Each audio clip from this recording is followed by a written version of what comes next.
तो नमस्कार दोस्तों, आज का वीडियो बहुत काम का होने वाला है क्योंकि आज हम सीखेंगे अगर ट्रैफिक पुलिस ने आपको रास्ते में रोक लिया तो मराठी में कैसे बात करनी है।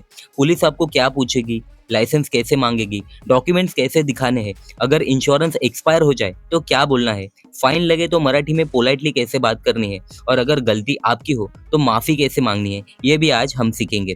सच बताओ, बहुत सारे ड्राइवर भाई कमेंट कर रहे थे कि भाई पुलिस रोक लेती है तो टेंशन हो जाता है, मराठी समझ नहीं आती और क्या बोले वो भी समझ नहीं आता। और यही रीज़न है कि आज का वीडियो बहुत इंपॉर्टेंट है क्योंकि ये सिर्फ मराठी सीखने वाला वीडियो नहीं है, ये आपके रियल लाइफ सिचुएशन का एक सोल्यूशन भी है।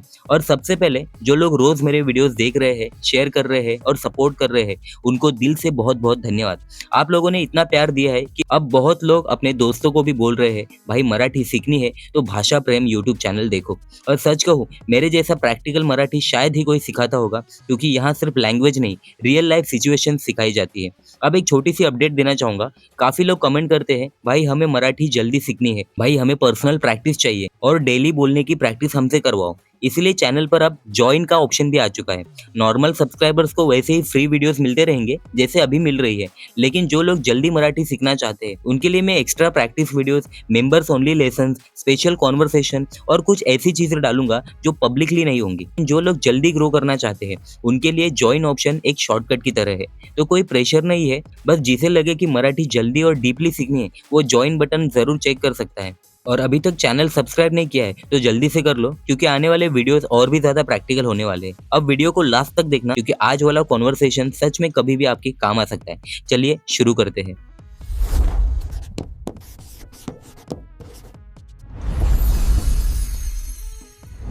ओके गाइस, तो सबसे पहले बताना चाहूंगा, यहाँ पे मैं एक सिनारियो आपको डिस्कस करके बताऊंगा। जैसे कि एक ऑटो ड्राइवर को एक पुलिस रोक लेता है रास्ते में, तो उन दोनों के बीच में क्या कॉन्वर्सेशन यानी क्या बातचीत होती है, उसके हिसाब से मैंने कुछ एग्जाम्पल तैयार किए हैं। तो शुरू करते हैं। पहला सेंटेंस है गाड़ी साइड में लगाइए। मराठी में कहेंगे गाड़ी बाजूला लावा। देखो, गाड़ी को गाड़ी ही कहेंगे मराठी में, साइड में यानी मराठी में बाजूला। साइड को मराठी में बाजूला कहते हैं गाइस, ठीक है। और लगाइए यानी लावा। तो यहाँ पे आप ड्राइवर हो तो आपको जवाब क्या देना है, ठीक आहे साहेब, मी गाड़ी बाजूला लावतो। यानी हिंदी में ठीक है साहब, मैं गाड़ी साइड में लगाता हूँ। देखो गाइस, साहेब ये जो वर्ड है ना, ये काफी पावरफुल वर्ड है। तो आप हर एक सेंटेंस में साहेब ये वर्ड यूज कर सकते हैं। जैसे कोई पैसेंजर है, उसके साथ भी बोलने के समय पे आप साहेब इस वर्ड का इस्तेमाल करिए ताकि थोड़ा पोलाइटनेस दिखता है। जो भी चीज आप कह रहे हो उसमें अगर आप साहेब ये वर्ड डालते हो तो वो सेंटेंस काफी पोलाइटली लगता है। तो यहाँ पे देखिए, जैसे हिंदी में आप कहेंगे ठीक है साहब, मैं गाड़ी साइड में लगाता हूँ, तो आपको मराठी में कहना है ठीक आहे साहेब। है को मराठी में आहे कहते हैं। और मैं गाड़ी साइड में लगाता हूँ, मैं को मराठी में मी कहेंगे, साइड में लगाता हूँ, साइड को मराठी में बाजूला कहते हैं। ठीक है, जैसे साइड हो जा यानी बाजूला हो, साइड में गाड़ी ले यानी बाजूला गाड़ी घे। वैसे ही साइड में लगाता हूँ यानी बाजूला लावतो, लगाता हूँ यानी लावतो। ठीक है, तो यहाँ पे आपको याद रखना है साहेब ये वर्ड याद रखना है, और साइड में यानी मराठी में बाजूला। ठीक है, तो जब पुलिस अचानक आपको रोकती है तो वहां पे ये वाक्य का उपयोग होता है, गाड़ी साइड में लगाइए यानी गाड़ी बाजूला लावा। तो आपको मराठी में कहना है ठीक आहे यानी ओके, मैं गाड़ी साइड में लेता हूँ, यानी मराठी में ठीक आहे, मी गाडी बाजूला घेतो या फिर मी गाडी बाजूला लावतो। ठीक है। अगला वाक्य है आपको पता है हमने क्यों रोका, यानी मराठी में तुम्हाला माहित आहे का आम्ही का थांबवलं। तो ड्राइवर यहाँ पे जवाब देगा नहीं साहब, मुझे नहीं पता, कृपया बताइए मेरी क्या गलती हुई। तो मराठी में आपको कहना है नाही साहेब। नहीं को मराठी में नाही कहते हैं। मुझे नहीं पता, मुझे को मराठी में मला कहते हैं। तो मुझे नहीं पता को कहेंगे मला माहित नाही। नहीं पता, कुछ इन्फॉर्मेशन अगर आपको नहीं पता है तो उसको मराठी में माहित नाही ऐसे कहते हैं। जैसे इंग्लिश में आई डोंट नो कहते हैं, हिंदी में मुझे पता नहीं कहते हैं, वैसे ही मराठी में मला माहित नहीं कहते हैं। ठीक है, तो मुझे नहीं पता इसको मराठी में कहेंगे मला माहित नाही। कृपया बताइए मेरी क्या गलती हुई, इसको मराठी में कहेंगे कृपया। मराठी में भी कृपया को कृपया ही कहेंगे। बताइए, बताइए यानी मराठी में सांगा या फिर बोला। ठीक आहे, मला सांगा, मला बोला, माझी काय चूक झाली। गलती को मराठी में चूक कहते हैं गाइस। ठीक है, तो मेरी क्या गलती हुई इसको मराठी में कहेंगे माझी काय चूक झाली। गलती हुई, ठीक है, ये क्रिया हो चुकी है इसीलिए मराठी में झाली ये वर्ड यूज किया है। अगर ये वाक्य ऐसे होता मुझसे क्या गलती होने वाली है, तो मराठी में होगा माझ्याकडून काय चूक होणार आहे। ठीक है, बट इसमें गलती हुई यानी क्रिया हो चुकी है, इसीलिए मराठी में झाली इस शब्द का प्रयोग किया है। आई होप आप समझ पा रहे हो गाइस थोड़ा थोड़ा। तो ये वाक्य का उपयोग रिस्पेक्टफुल जवाब देने के लिए होता है। ठीक है, तो आपको जब भी पुलिस कभी भी रोकती है तो आपको इसी तरीके से बात करना है। नाही साहेब, मला माहित नाही, कृपया सांगा माझी काय चूक झाली। ठीक है, थोड़ा रिस्पेक्ट देके बात करना है आपको गाइस। तो अगले वाक्य में पुलिस ड्राइवर को कहता है लाइसेंस दिखाइए, यानी मराठी में लाइसेंस दाखवा। दिखाइए को मराठी में दाखवा कहते हैं। तो ड्राइवर वहां पे कहता है हाँ साहब, ये मेरा ड्राइविंग लाइसेंस है, कृपया चेक कीजिए। यानी मराठी में हो साहेब। हाँ साहेब को मराठी में हो साहेब कहेंगे। जैसे हिंदी में साहब होता है, मराठी में साहेब होता है। तो गाइज ये थोड़ा छोटा डिफरेंस है, इसको याद रखना। मराठी में कहने के समय आपको साहेब कहना है। हिंदी में जैसे आप साहब कहते हो, तो मराठी में आपको साहेब कहना है। हाँ को मराठी में हो कहते हैं। ठीक है, ये मेरा ड्राइविंग लाइसेंस है, इसको मराठी में कहेंगे हे माझं। मेरा, मेरा को मराठी में माझं कहते हैं। जैसे तेरा को तुझं कहते हैं, वैसे ही मेरा को माझं कहते हैं। ड्राइविंग लाइसेंस को मराठी में ड्राइविंग लाइसेंस ही कहेंगे। है को आहे कहते हैं। ठीक है, कृपया चेक कीजिए, जैसे मैंने ऊपर बताया कृपया को भी कृपया ही कहेंगे। चेक कीजिए यानी तपासून घ्या या फिर चेक करा, ऐसे भी आप कह सकते हैं। तपासने यानी चेक करना। तो अगर आप फ्लुएंट मराठी कहना चाहते हैं तो आप तपासा कह सकते हैं। अगर आप नॉर्मली मराठी कन्वर्सेशन करना चाहते हैं तो आप चेक करा ऐसे भी कह सकते हैं। ठीक है, तो ये वाक्य तभी उपयोग होता है जब भी पुलिस आपको लाइसेंस दिखाने के लिए कहता है। तो आपको कहना है हो साहेब, हे माझं ड्रायव्हिंग लायसन्स आहे, कृपया तपासा। ठीक है, अगला वाक्य है पुलिस ड्राइवर को कहता है गाड़ी के डॉक्युमेंट्स कहाँ है, यानी मराठी में गाडीचे कागदपत्र कुठे आहेत। तो ड्राइवर यहाँ पे कहता है आरसी मेरे पास है साहब, लेकिन इंश्योरेंस पेपर घर पे रह गया है। यानी मराठी में आरसी माझ्याकडे आहे साहेब, मेरे पास है। मराठी में मेरे पास को माझ्याकडे कहते हैं। ठीक है, जैसे तेरे पास तो उसको मराठी में कहेंगे तुझ्याकडे, वैसे ही मेरे पास तो मराठी में कहेंगे माझ्याकडे। ठीक है, तो मेरे पास आरसी है यानी मराठी में आरसी माझ्याकडे आहे साहेब, लेकिन इंश्योरेंस पेपर घर पे रह गया है। यानी मराठी में पण, लेकिन को मराठी में पण कहते हैं। लेकिन यानी पण, इंश्योरेंस पेपर, इंश्योरेंस पेपर को मराठी में इंश्योरेंस पेपर ही कहेंगे। घर पे रह गया है यानी घरी राहिला आहे। रह जाना यानी मराठी में राहने कहते हैं।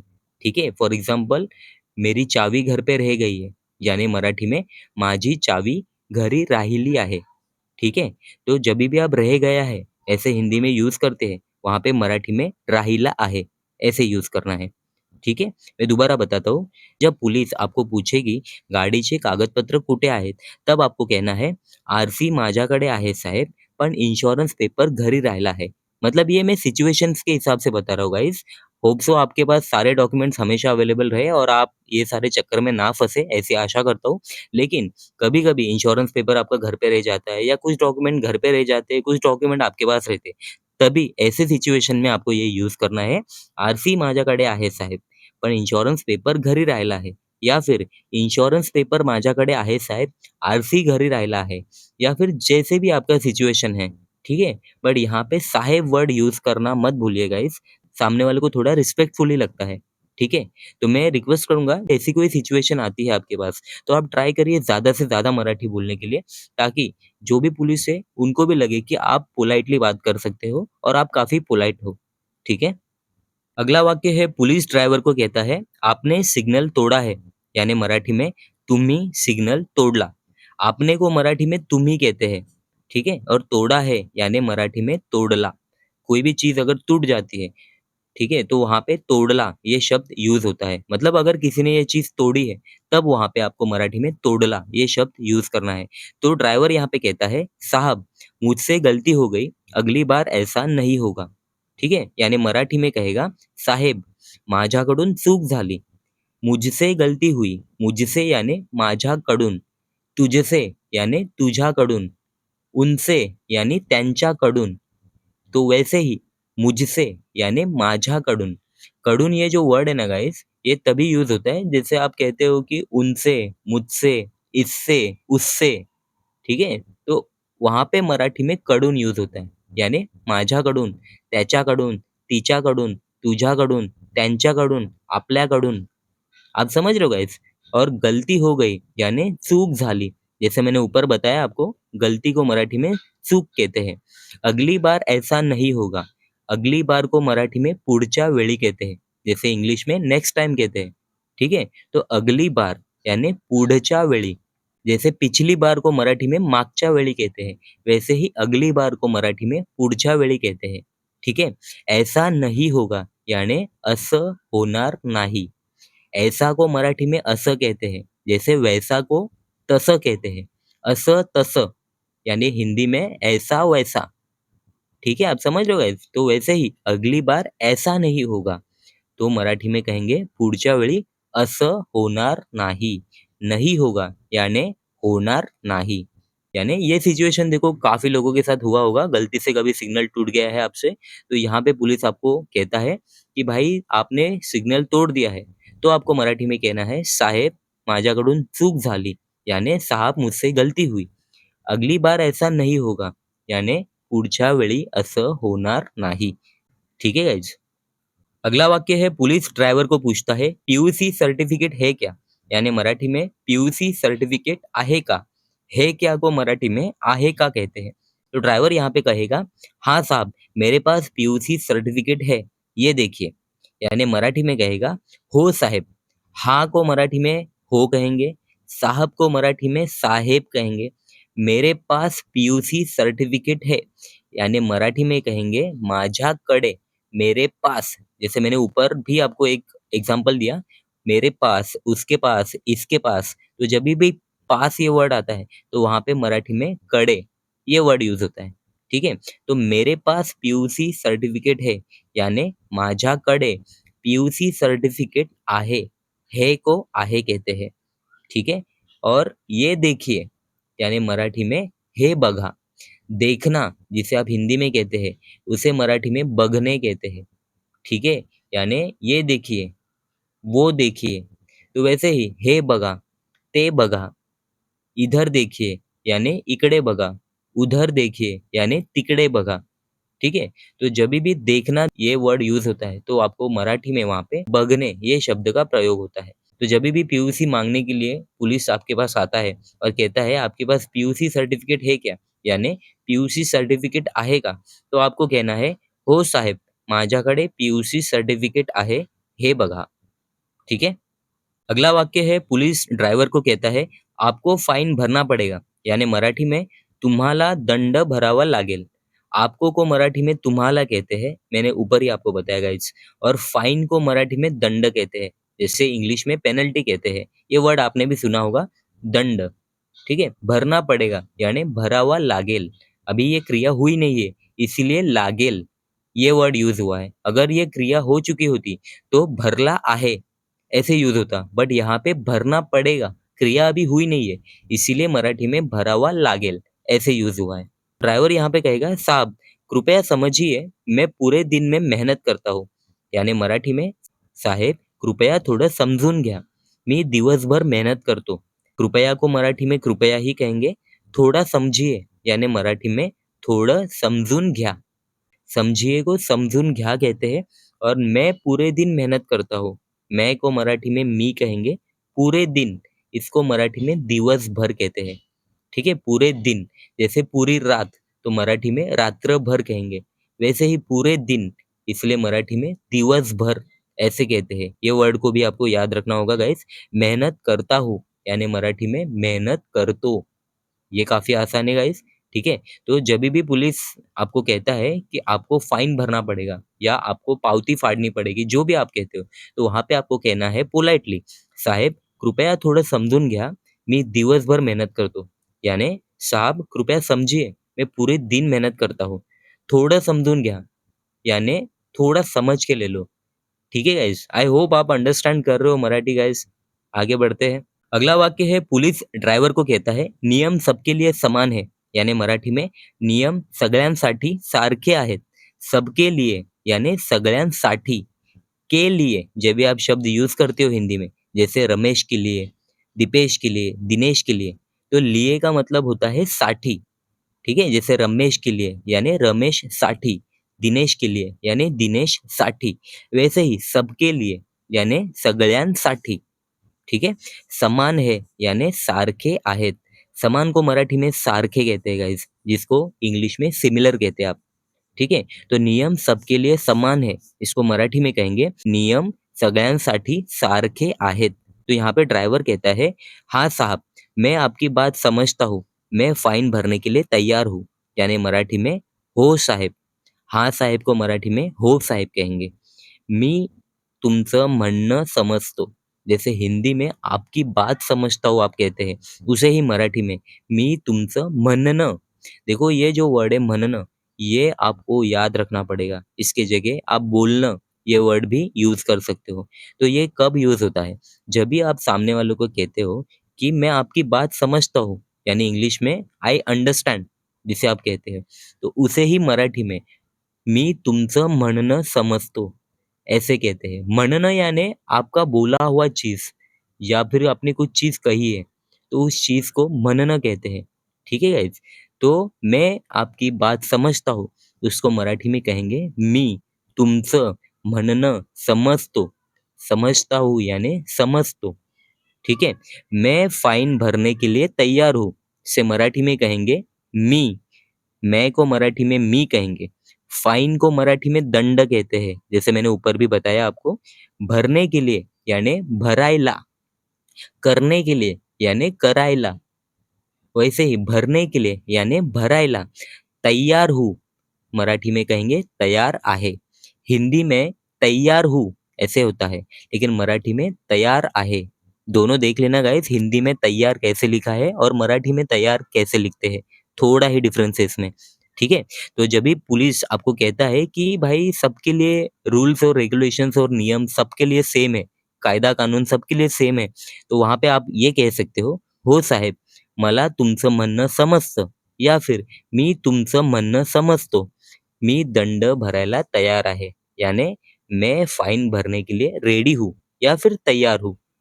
ठीक है गाइस, मराठी में क्या कहना है आपको ये याद रखना गाइस. हो साहेब, मी तुमचं म्हणणं समजतो, मी दंड भरायला तैयार आहे, या फिर मी फाइन भरायला तैयार आहे. ठीक है. अगला वाक्य है पुलिस ड्राइवर को कहता है, अगली बार ध्यान रखिए. यानी पुढच्या वेळी काळजी घ्या. अगली बार को मराठी में पुढच्या वेळी कहते हैं, जैसे मैंने पहले भी बताया. पिछली बार को मागच्या वेळी कहते हैं, वैसे ही अगली बार को पुढच्या वेळी कहते हैं. ध्यान रखिए यानी काळजी घ्या, और रखिए यानी घ्या. ठीक है, या फिर आप ठेवा ये शब्द भी उपयोग कर सकते हो. तो यहाँ पे ड्राइवर कहता है, जरूर साहब, अगली बार सारे डॉक्यूमेंट्स साथ रखूंगा. यानी मराठी में नक्की साहेब. देखो नक्की ये जो वर्ड है ना, ये तभी यूज होता है जब कोई बात पक्की हो जाती है. ठीक है, मतलब आप सामने वाले को जब भरोसा दिला देते हो कि हाँ ये मैं करूंगा अगली बार, तो वहां पे मराठी में आप कहेंगे नक्की. ठीक है, जैसे कोई अगर आपको कहता है कि भाई मुझे याद से फोन करना, तो आप मराठी में कहेंगे नक्की मी तुला फोन करेन. नक्की यानी बात पक्की हो चुकी है ये. तो जरूर साहब, अगली बार सारे डॉक्यूमेंट साथ रखूंगा, इसको मराठी में कहेंगे नक्की साहेब. पुढच्या वेळी, अगली बार को मराठी में पुढच्या वेळी कहते हैं. सगळे डॉक्यूमेंट्स या फिर सर्व डॉक्यूमेंट्स, सारे. ठीक है, जहाँ पे हिंदी में सारे यूज होता है, वहां पे मराठी में सर्व या फिर सगळे दोनों शब्द आप यूज कर सकते हो. तो सारे डॉक्यूमेंट साथ रखूंगा यानी सर्व डॉक्यूमेंट्स सोबत ठेवेन. सोबत ये वर्ड आपने भी सुना होगा, साथ में रखना यानी सोबत ठेवेन, और रखूंगा यानी ठेवेन. ठीक है, तो जब भी पुलिस आपको कहता है कि अगली बार ध्यान रखिए या फिर अगली बार ऐसी गलती मत कीजिए, तो वहां पे आपको कहना है नक्की साहेब, पुढच्या वेळी सर्व डॉक्युमेंट्स सोबत ठेवेन, या फिर माझ्याकडे ठेवेन, या फिर गाडीमध्ये ठेवेन. समझ रहे हो गाइस, सिचुएशन के हिसाब से आपको बात करना है. तो गाइस उम्मीद करता हूँ आज का ये पूरा पुलिस और ड्राइवर वाला कॉन्वर्सेशन आपको अच्छे से समझ आ गया होगा। अगर अभी भी ट्रैफिक पुलिस आपको रोके तो घबराना मत। कम से कम आप मराठी में कॉन्फिडेंटली बात तो कर पाओगे। लैंग्वेज सीखने का सबसे बेस्ट तरीका सिर्फ सुनना नहीं होता है, खुद बोलना भी होता है। तो आज का आपका होमवर्क ये है कि इन 10 कॉन्वर्सेशन में से आपको कौन-सा सेंटेंस सबसे ज़्यादा यूज़फुल लगा और अगर आपके साथ भी कभी पुलिस चेकिंग का रियल एक्सपीरियंस हुआ है, तो कमेंट में ज़रूर बताइए। मैं आपके कमेंट ज़रूर पढ़ता हूँ और उसी हिसाब से अगले वीडियोज़ बनाता हूँ। और अगर आपको लगता है कि मराठी जल्दी सीखनी है तो चैनल पे जॉइन ऑप्शन जरूर चेक कर लो क्योंकि वहाँ पे मैं एक्स्ट्रा प्रैक्टिस कंटेंट और मेंबर्स ओनली लेसन्स डालने वाला हूँ। नॉर्मल सब्सक्राइबर्स के लिए फ्री वीडियोस लगातार आती रहेंगी। वीडियो पसंद आए तो लाइक जरूर करिए, अपने ऑटो टैक्सी ड्राइवर दोस्तों के साथ शेयर भी करिए, शायद उनके भी काम आ जाए। और अगर अभी तक सब्सक्राइब नहीं किया है तो अभी कर लो भाई, क्योंकि मेरे जैसा प्रैक्टिकल मराठी सिखाने वाला आसानी से नहीं मिलेगा। मिलते हैं अगले वीडियो में, तब तक के लिए जय महाराष्ट्र।